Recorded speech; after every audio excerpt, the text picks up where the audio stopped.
আয়াত ২৭। ইউসাব্বিতুল্লাহুল্লাযীনা আমানু বিল কওলিস সাবিতি ফিল হায়াতিদ দুনিয়া ওয়া ফিল আখিরাতি ওয়া ইউদিল্লুল্লাহুয যালিমিনা ওয়া ইয়াফআলুল্লাহু মা ইয়াশা। অনুবাদ: যারা ঈমান এনেছে, আল্লাহ তাদেরকে সুদৃঢ় বাক্যের দ্বারা দুনিয়ার জীবনে ও আখিরাতে সুপ্রতিষ্ঠিত রাখবেন, এবং যারা জালিম, আল্লাহ তাদেরকে বিভ্রান্তিতে রাখবেন, আর আল্লাহ যা ইচ্ছে তা করেন।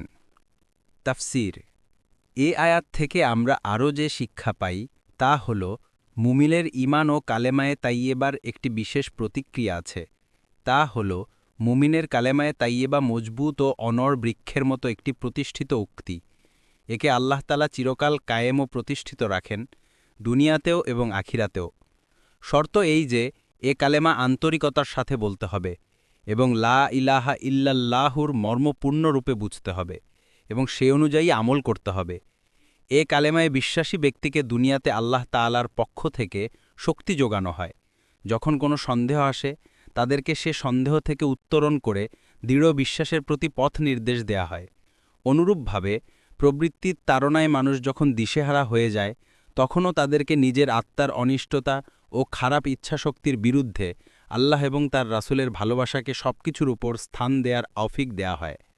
আখিরাতেও মৃত্যুর পূর্ব মুহূর্তে দ্বীনে ইসলামীর উপর প্রতিষ্ঠিত রাখার মাধ্যমে তাকে উত্তম পরিসমাপ্তির ব্যাপারে সহযোগিতা করা হয়। তারপর কবরে তাকে ফেরেশতা দ্বয়ের প্রশ্নের সঠিক উত্তর দেয়ার প্রদানে সহযোগিতা করা হয়। ফলে সে উত্তর দিতে পারে যে, আমার রব আল্লাহ, আমার দ্বীন ইসলাম এবং মুহাম্মদ সাল্লাল্লাহু আলাইহি ওয়াসাল্লাম আমার নাবী।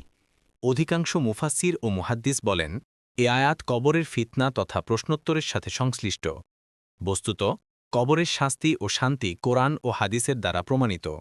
রাসূলুল্লাহ সাল্লাল্লাহু আলাইহি ওয়াসাল্লাম বলেন, মুসলিমকে যখন কবরে প্রশ্ন করা হবে, তখন সে সাক্ষ্য দিবে যে লা ইলাহা ইল্লাল্লাহ, এবং এটাও বলবে যে মুহাম্মদ আল্লাহ রসুল।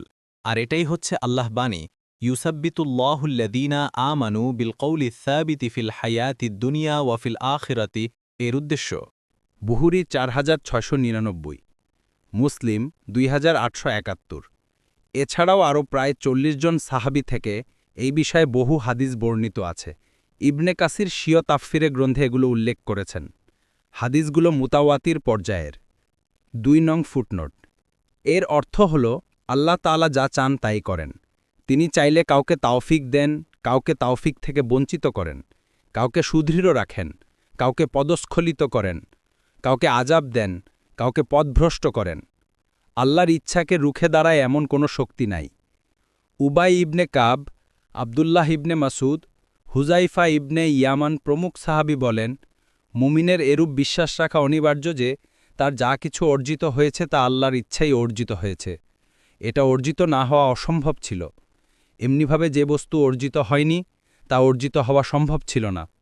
তারা আরও বলেন, যদি তুমি এরূপ বিশ্বাস না রাখো, তবে তোমার আবাস হবে জাহান্নাম, কারণ এটাই মূলত তাকদীরের উপর ঈমান। আর যে কেউ তাকদীরের ভালো বা মন্দ হওয়ার ওপর ঈমান আনবে না, তার ঈমানই শুদ্ধ হবে না, তার আবাস জাহান্নাম হবেই।